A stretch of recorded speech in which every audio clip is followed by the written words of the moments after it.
Le chrétien, là où ils sont problématiques, c'est que le chrétien, surtout du Congo, il pense que la foi chrétienne, c'est l'ensemble des choses qui vont nous arriver. La foi chrétienne, c'est l'ensemble des choses que nous allons exécuter. La foi chrétienne ne se vit pas en position de subir. Elle se vit en position d'agir. Jésus n'est pas venu nous enseigner pour qu'on attende que les choses nous arrivent. Non, il est venu nous enseigner pour que nous puissions pratiquer, exécuter. Il dit quand quelqu'un ne fait que m'entendre, regarde comment il est. Une maison sans base. Derrière tout ce qui existe, mes amis, tout a commencé d'abord spirituellement. C'est comme ça qu'on dit que nous les chrétiens, quoi qu'on soit né d'esprit, on est peu spirituel. Pourquoi? Parce qu'on ne comprend pas la spiritualité des choses. Et on pense que nous les chrétiens, nous croyons d'ailleurs que les occultistes, les autres sont plus spirituels que nous.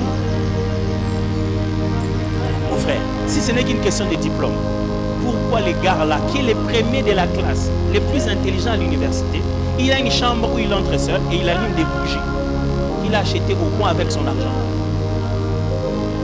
Pendant qu'il était le plus intelligent de l'école, vous avez déjà vu des occultes aller recruter les gens les moins intelligents. S'ils sont censés les aider, ils cherchent ceux qui ont eu 5 ans, ceux qui ont repêché 4 ou 5 cours. Ils viennent à l'université, ils cherchent des brillants. Parce que la chose, ils ne peuvent pas la donner. Dieu seul vous la donne. Ils ne peuvent pas vous la donner. Et voilà ce qu'il va vous faire. Voilà, ok, c'est bon.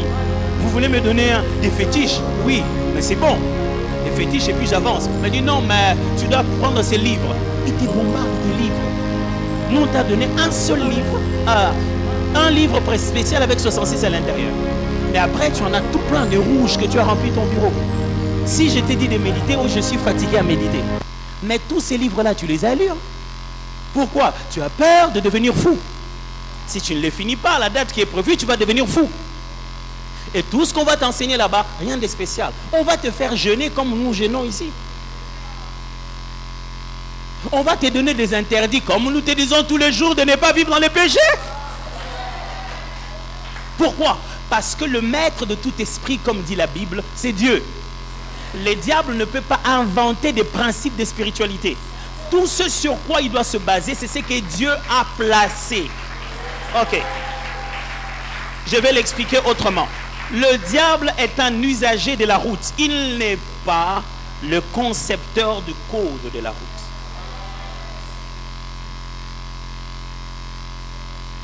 Dieu a conçu le code. Le diable n'est que quelqu'un qui utilise aussi sa voiture. Il ne peut pas changer des règles.